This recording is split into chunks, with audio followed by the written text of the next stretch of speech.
Il est 15 heures et nous sommes le lundi 21 avril 2025. Mesdames et messieurs, bonjour et bienvenue sur Télé Djibouti pour suivre cette édition de la mi-journée. Voici les titres de l'actualité d'aujourd'hui. Ouverture de la conférence régionale sur la ZLECAf. Les zones économiques spéciales, nouveau levier de croissance, c'était le thème de cette conférence. Également, dans l'actualité de ce 15 heures, 90 000 déplacés, 420 000 nouvelles victimes. C'est le chiffre alarmant de la bande de Gaza. Voilà pour les titres. Merci si vous nous rejoignez sur Télé Djibouti et nous entamons cette édition avec l'ouverture de la conférence régionale. C'était ce matin à l'hôtel Aïla qui a servi d'auditorium pour accueillir une conférence régionale majeure sur les opportunités et défis de la zone de libre-échange continentale africaine, la ZLECAf, placée sous l'égide du Premier ministre djiboutien, M. Abdelkader Kamil Mohamed.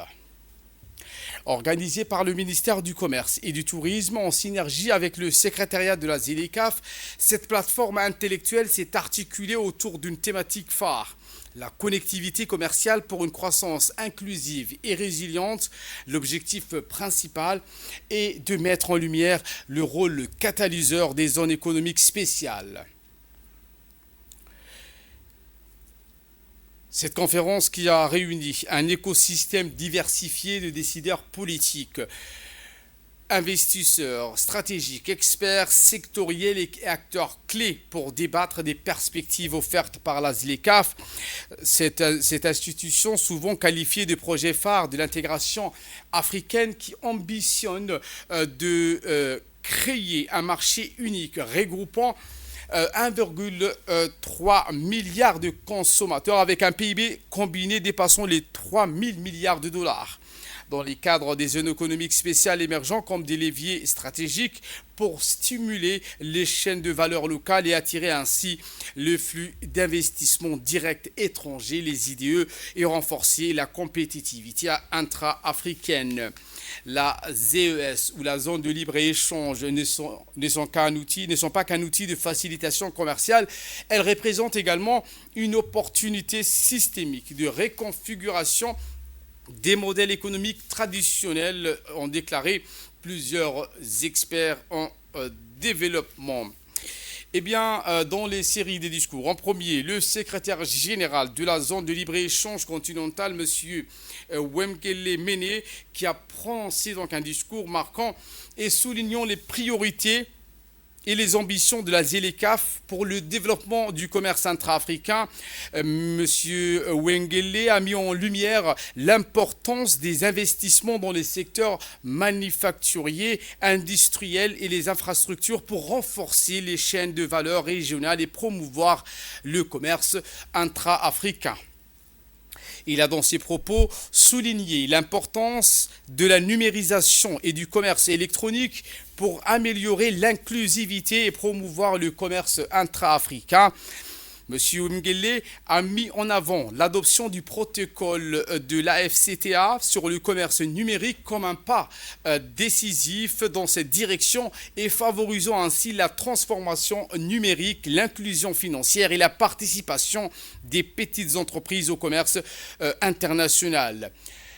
Le secrétaire général de la ZLECAf a souligné le rôle crucial du secteur privé dans le développement du commerce intra-africain et la croissance des économies du continent. Pour cela, il a identifié des secteurs prioritaires tels que le secteur de l'automobile, la logistique, le transport et la pharmaceutique, appelant à des investissements ciblés et à une harmonisation réglementaire pour stimuler la production locale et réduire ainsi la dépendance aux importations. Et pour sa part, le président de l'autorité des ports et des zones franches, M. Aboubakar Omar Hadi, a prononcé également un discours en anglais. Ce dernier a insisté d'être honoré et d'être parmi vous aujourd'hui à cette conférence historique sur la zone de libre-échange continentale africaine, la ZLECAf.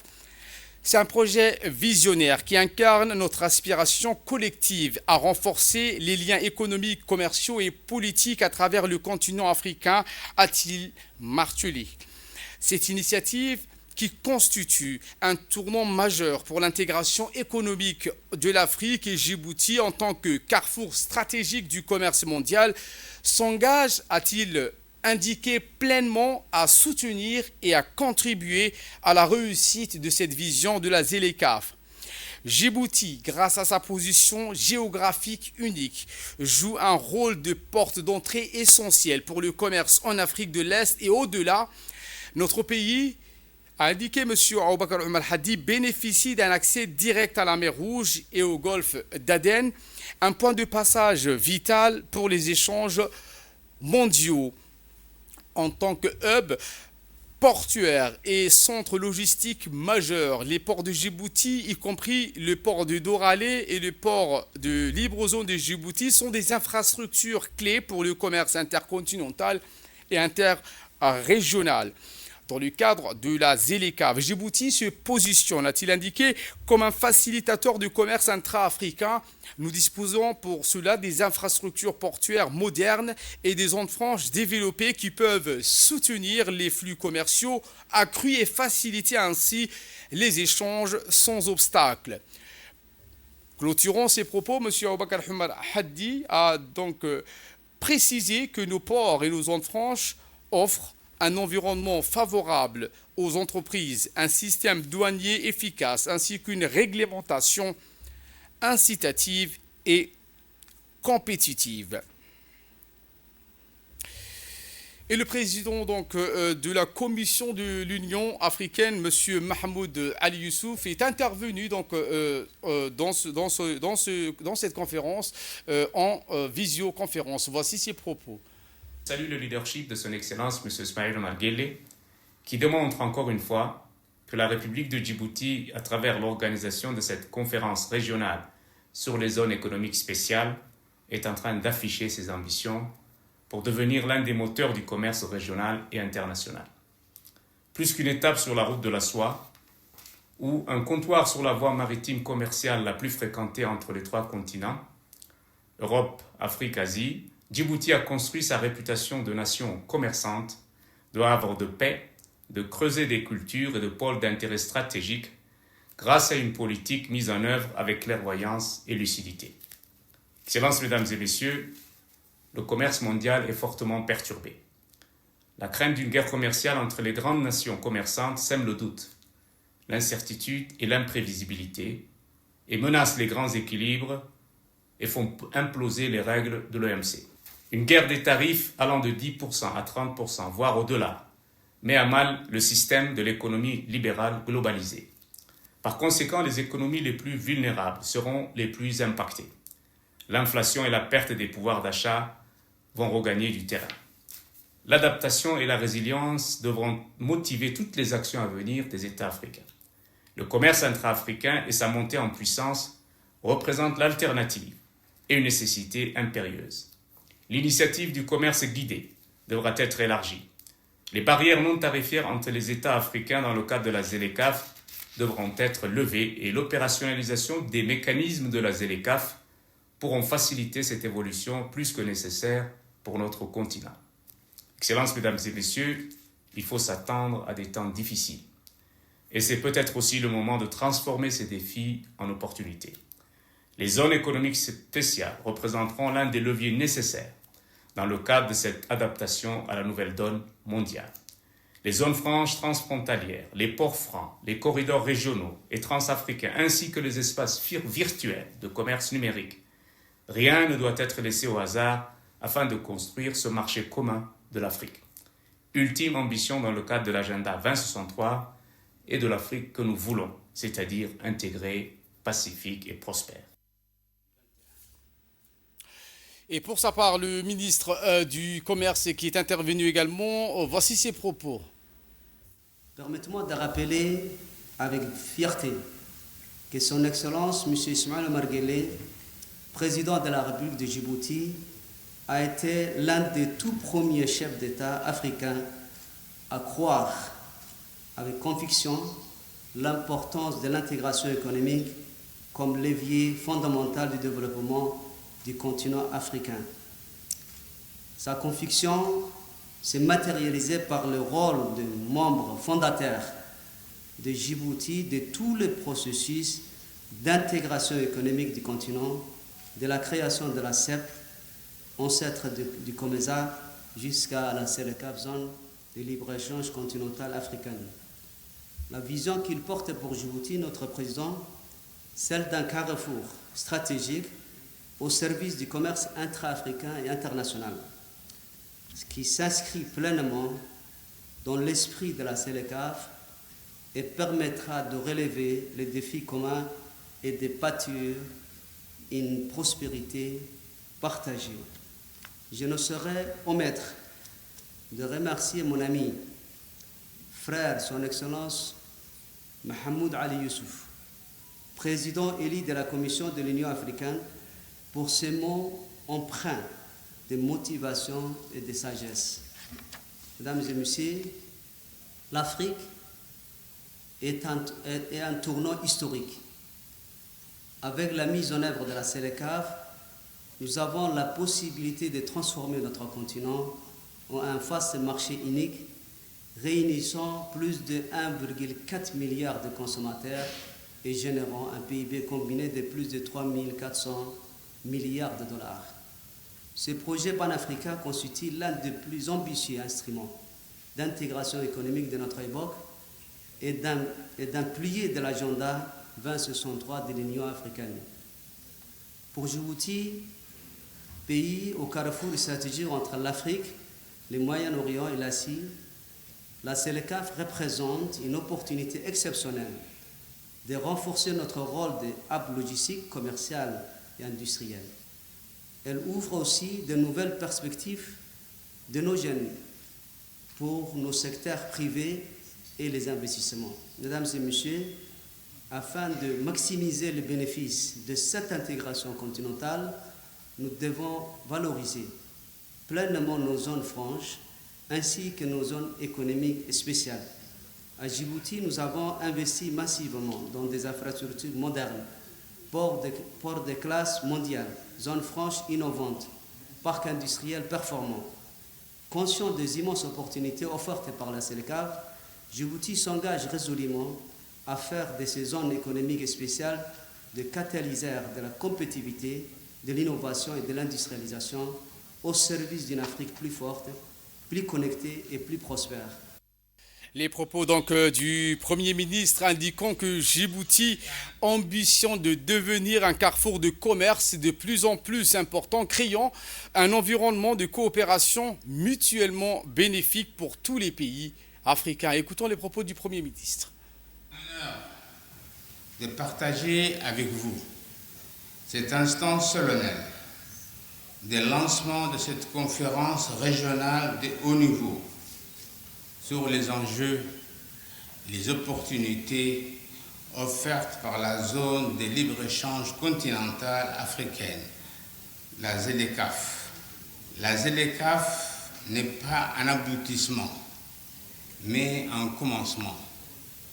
Aujourd'hui, nous sommes réunis pour explorer de nouvelles voies, de nouvelles idées, mais aussi pour lever des défis anciens qui limitent encore la pleine réalisation du potentiel économique de notre continent. Je peux citer ceux relatifs à la sécurité. La sécurité parce que même si Djibouti est un pays stable, nous avons autour de nous des conflits qui ne s'arrêtent pas depuis déjà 3 décennies. La sécurité d'abord, la numérisation, l'innovation, les infrastructures et connectivité, sans oublier l'investissement dans les compétences numériques et notamment l'intelligence artificielle qui demeure incontournable. La maîtrise de tous ces éléments concourt à relever le défi majeur de l'intégration économique et la facilitation du commerce entre nos pays. La ZLECAF représente une réponse stratégique à cette question. Elle incarne une vision d'un marché unique, vaste et prospère, capable de promouvoir le développement économique durable et inclusif pour les pays africains. Mesdames et messieurs, permettez-moi de souligner ici que Djibouti, de par sa position stratégique unique, est situé à la croisée des routes maritimes reliant l'Asie, l'Europe et l'Afrique. Djibouti est le carrefour stratégique entre l'Est et l'Ouest, le Nord et le Sud. Mesdames et messieurs, nous sommes à un tournant décisif. La ZLECAf n'est pas seulement une zone de libre-échange, elle représente une opportunité d'unir les forces productives du continent, de stimuler l'innovation et le renforcement de l'intégration économique africaine. C'est à travers des initiatives comme les zones économiques spéciales que nous pouvons vraiment transformer les promesses de la ZLECAf en résultats tangibles, en particulier pour nos PME. Djibouti est prête à jouer son rôle de leader, d'initiateur dans ce processus. Nous sommes déterminés à renforcer notre partenariat avec nos voisins, nos investisseurs et tous de promouvoir la croissance inclusive, la transformation industrielle et l'intégration économique régionale. Notre équipe de reporters ont pu recueillir les réactions des experts et participants. C'est un accord de partenariat entre le secrétariat du ZLECAf, le ministère du Commerce et nous-mêmes, le secteur privé. C'est pour booster, pour vulgariser, surtout organiser des événements dans la région, dans le continent, pour justement mettre au devant de la scène l'importance du secteur privé dans l'intégration économique africaine. C'est des accords de partenariat privilégiés que le secrétariat de la ZLECAf est en train de mettre en place avec Djibouti. Donc c'est une opportunité pour nous, c'est une chance pour le secteur privé djiboutien de travailler en synergie avec la zone de libre-échange continentale africaine. Et surtout, ça permet à ce que Djibouti devienne non seulement la porte d'entrée de l'Afrique de l'Est, mais du continent. Donc c'est une bonne opportunité pour que nous puissions vulgariser davantage, pour que nous puissions surtout nous faire connaître par d'autres marchés africains. Et ça serait une bonne première que cette opportunité puisse être bénéfique pour Djibouti et pour l'ensemble du secteur privé djiboutien. Tout d'abord, Son Excellence le Premier ministre, qui a honoré de sa présence cette cérémonie, l'a clairement mentionné dans son discours. Il a interpellé le secrétaire général de la ZLECAf ainsi que les pays membres de la ZLECAf à renforcer leur coopération et le commerce intra-africain. Parce que nous voyons qu'aujourd'hui, le commerce mondial, comme l'a souligné également le président de la Commission de l'Union africaine qui a fait son intervention, aujourd'hui, compte tenu du contexte qui prévaut au niveau global, du commerce global, les pays africains doivent s'unir et pour se prémunir des chocs qui arrivent au niveau du commerce international.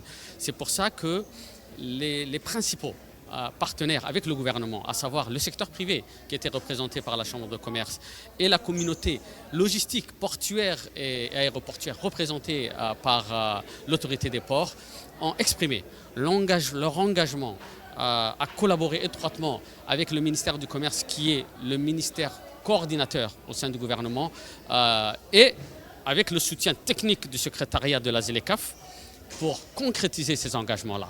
C'est pour ça que c'était l'objet de la signature de ces MOU ce matin. Voilà donc ce que vous pouvez dire sur ce chapitre de l'ouverture de cette conférence de la ZLECAf, également dans l'actualité de ce 15 heures, le lancement de la formation des administrateurs pour la grande collecte des données de l'évaluation internationale dite PASEC 2024. Les détails dans cette séquence. Patronage du ministre de l'Éducation nationale de la formation professionnelle Moustapha Mohamed Mahmoud, le MENFOP en collaboration avec le programme d'analyse des systèmes éducatifs des pays membres de la conférence des ministres de l'Éducation des États et gouvernements de la francophonie ont organisé ce matin le lancement de la formation des administrateurs pour la grande collecte des données de l'évaluation internationale PASEC 2024 sous le thème mesurer, suivre, informer, conseiller, former sur la qualité. L'événement s'est déroulé dans l'amphithéâtre du CFEN en présence du secrétaire général du MENFOP, Mohamed Abdallah Mahyoub, du président de l'université de Djibouti, Dr Jama Mohamed, de la directrice du CFEN, Madame Nima Hassan, des administrateurs de l'évaluation PASEC 2024, ainsi que des hauts cadres du MENFOP. L'occasion pour le ministre de souligner l'intérêt supérieur de cette évaluation qui est, a-t-il dit, l'une des plus vastes enquêtes éducatives menées en Afrique francophone à laquelle Djibouti participe avec 20 autres pays. Le ministre a rappelé que cette enquête d'évaluation vise une série d'objectifs dont notamment mesurer des compétences de base des élèves en lecture et en mathématiques, l'identification des forces et des faiblesses de leurs acquis scolaires pour mieux cibler les interventions pédagogiques et l'analyse de l'environnement éducatif dans lequel évoluent les élèves.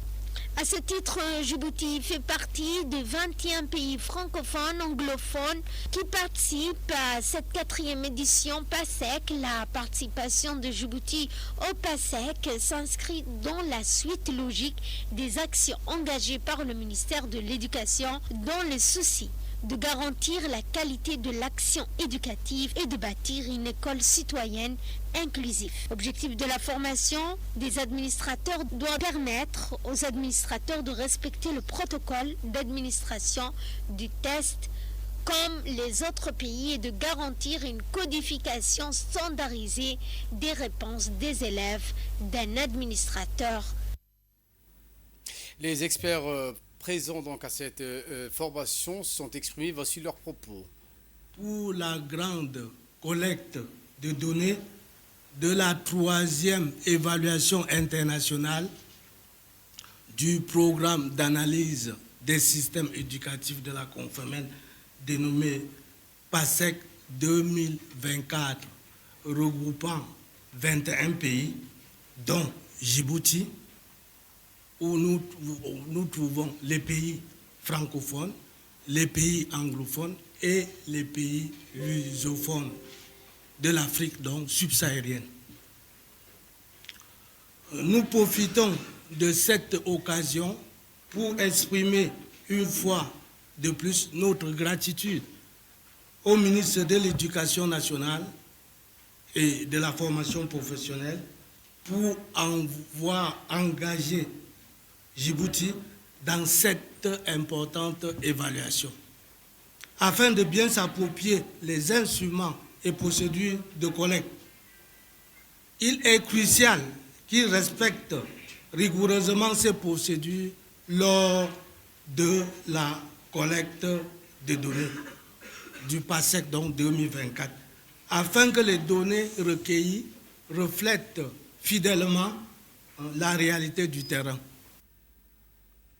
Et pour sa part, le ministre de l'Éducation nationale et de la formation professionnelle, M. Moustapha Mohamed Mahmoud, a indiqué dans ses propos que cette mission revêt une dimension citoyenne car elle participe à l'évaluation et à un chantier national, celui de l'amélioration de notre système éducatif. Écoutons les propos du ministre.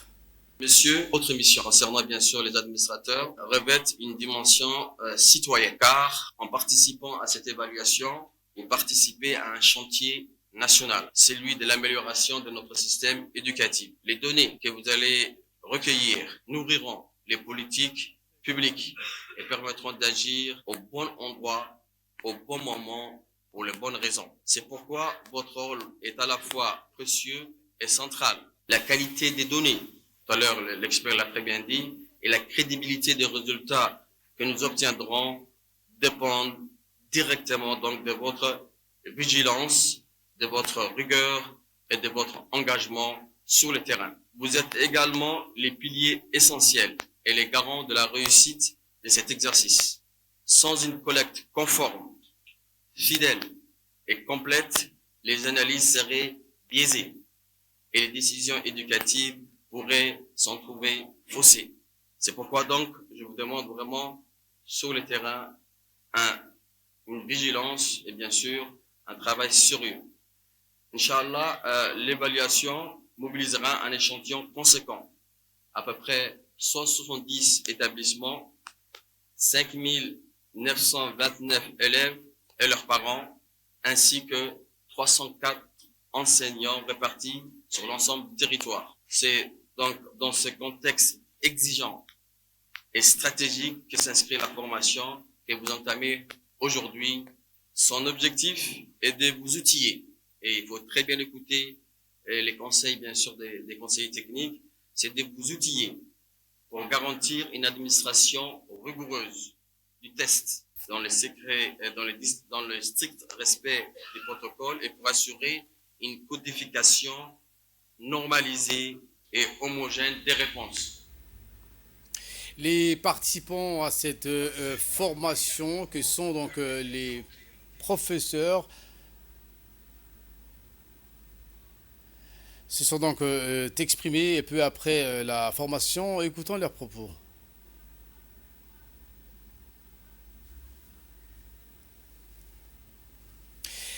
Et voilà qui nous ramène de parler l'autre événement phare de ce 15h. Il s'agit de l'ouverture de la troisième édition du Salon des livres, un événement devenu un moment incontournable pour les passionnés de littérature et les acteurs culturels du pays, sous le thème le patrimoine culturel en général, le patrimoine oral et théâtral en particulier. Ce salon a permis de mettre en lumière la richesse de notre héritage tout en soulignant l'importance de la lecture et du partage culturel. Des officiels dont la ministre de la Jeunesse et de la Culture, Dr Hibo Moumina Assoué, et le ministre de l'Enseignement supérieur et de la Recherche, Dr Nabil Mohamed Ahmad, ont été chaleureusement accueillis à leur arrivée. Après la cérémonie d'ouverture, ils ont parcouru les stands des éditeurs nationaux et étrangers où les visiteurs ont découvert une vaste sélection de livres, des publications culturelles et des projets portant sur le patrimoine oral et théâtral. Autour des livres et de la lecture. Cette édition est marquée par la richesse de son programme, l'engagement de ses partenaires et la diversité de ses intervenants. Nous avons l'honneur d'accueillir comme pays invité d'honneur la Palestine, et cette présence fraternelle donnera un souffle particulier à nos échanges tout au long de ces 4 jours. Nous aurons à travers panels, conférences, formations, spectacles et animations l'occasion d'aborder des sujets qui nous rassemblent autour du patrimoine culturel, le théâtre, la littérature en langue nationale, la lecture dans les régions, autant de fils conducteurs qui témoignent de notre engagement commun à la culture comme socle de vivre ensemble. Et dans le cadre donc du deuxième salon du livre, la ministre de la Jeunesse et de la Culture a inauguré ce matin également un coin appelé Chinois à la Bibliothèque et Archives nationales, un espace dédié donc à la culture chinoise qui offre désormais une belle sélection d'ouvrages en mandarin et en français. À cette occasion, l'ambassade de Chine a fait un don de livres à la bibliothèque, des ouvrages couvrant les différents aspects de la culture et de l'histoire qui viennent donc enrichir les collections et offrent aux Djiboutiens un accès privilégié à des écrits variés. L'inauguration a été donc suivie par une performance d'une troupe chinoise, une première, et qui a offert au public un spectacle, une série de danses et des musiques traditionnelles, un véritable moment d'immersion dans la culture chinoise qui a captivé donc les invités et renforcé ainsi les liens culturels entre Djibouti et la République populaire de Chine.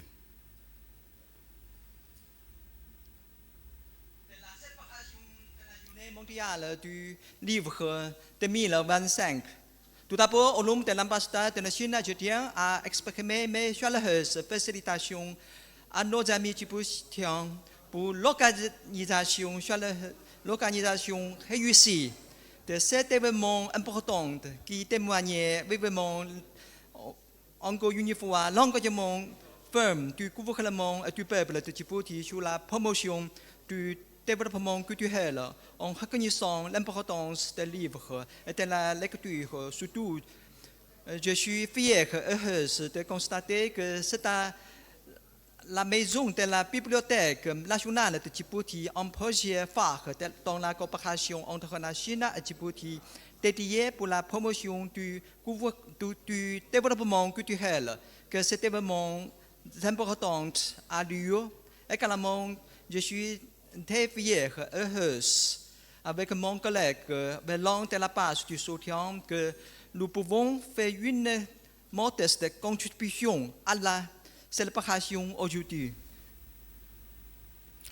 Prenons la parole, la ministre de la Jeunesse et de la Culture, Dr Ibo Boumine Assou, a indiqué que l'importance de cet événement du Salon du Livre est de préserver, transmettre notre patrimoine culturel à travers la littérature. Voici les propos de la ministre.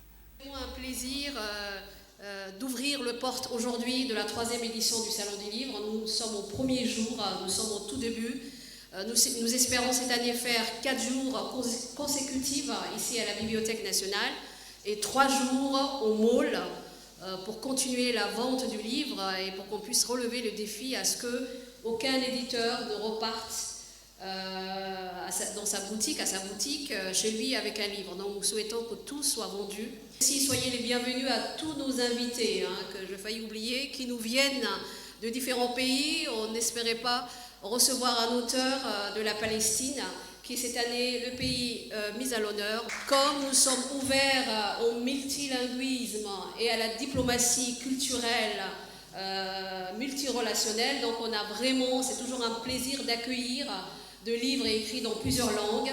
Et vous avez la chance à ce que ce premier jour coïncide à ce don de livres qui parle de la Chine. Mais il faut savoir que la Chine a déjà octroyé, lors du 2e édition, donc l'année dernière, a acheté un certain nombre de livres conséquents aux différents éditeurs et qu'on va donner aux jeunes. Je terminerai par le chiffre qui sort déjà. Et le commissaire général vient de me dire que cette année, nous avons 43 nouveaux livres édités essentiellement par nos 3 maisons d'édition nationaux, ce qui fait, par rapport à l'année dernière, multiplié par 4 le nombre de la production littéraire. C'est pour vous dire à quel point le Salon du Livre a un impact très très positif. Je vous remercie tous et je vous dis merci d'être avec nous. Un remerciement aussi à mon président de la République, son Excellence Ismaël Omar Guelleh, qui est quand même le premier soutien, le premier appui pour tout ce qui concerne la culture et la jeunesse, un fervent défenseur du savoir et du partage du savoir, et qui a promulgué ce décret pour qu'il y ait un moment particulier, incontournable ici à Djibouti, au même titre que tous les autres pays. Je lui dis merci. Merci aussi à la Première Dame, qui aussi enseignante, bibliothécaire, qui nous appuie aussi et qui nous encourage pour que réellement la lecture et les livres, qui est le socle du partage du savoir, et ce que j'appelle moi la nourriture de l'âme et de l'esprit, puisse être aussi quelque chose de très important ici, particulièrement à Djibouti, qui est donc un pays d'ouverture sur l'autre, un pays de rencontre et Et pour revenir donc l'impact de cette édition, la troisième du genre du Salon de Livres, nous avons comme invité sur ce plateau Mohamed Hussein Douali, directeur général de l'Agence nationale de la promotion de la culture. Merci d'avoir répondu présent à notre invitation, monsieur le directeur. Première question, cette troisième édition du Salon du Livre 2025, à quoi constitue donc cette première journée d'aujourd'hui? Merci beaucoup, M. Abdullahi, et merci également à la RTD de venir soutenir et mettre en lumière les activités culturelles, artistiques du pays et de notre agence et des ministères. Cette troisième édition, c'est une troisième édition.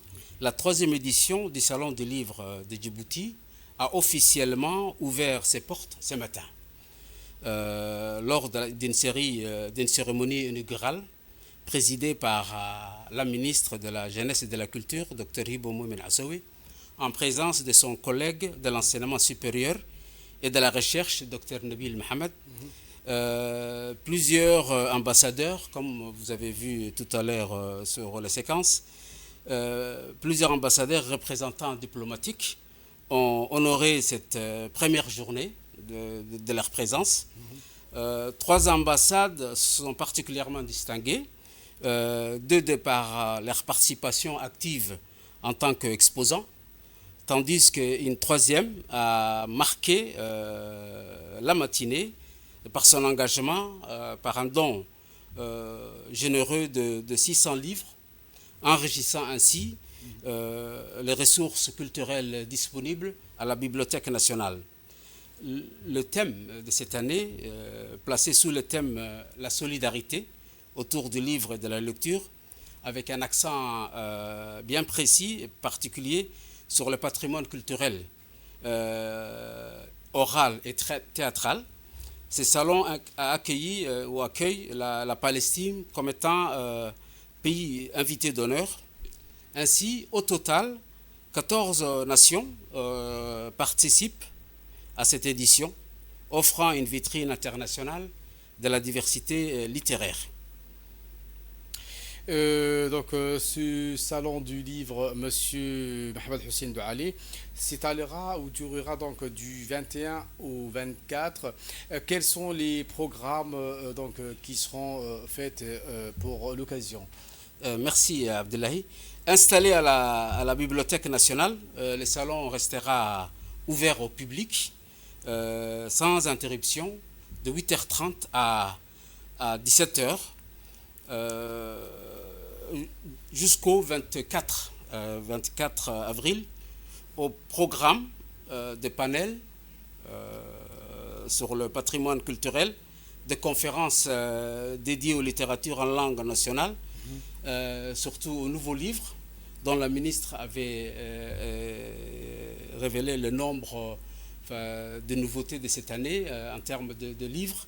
C'est à peu près une augmentation de plus de 150 par rapport à l'année dernière, à l'édition précédente, en passant de moins de 20 à plus de 45, donc exactement 47 livres. Et on aura également des ateliers jeunesse et des spectacles vivants, comme celui programmé pour ce soir au Théâtre des Salines, à partir de 20h, où se produira des scolaires qui ont travaillé avec l'OIF et une association, normalement l'éditeur d'Ersan, pour présenter une pièce de théâtre qui a rapport avec la paix dans le monde.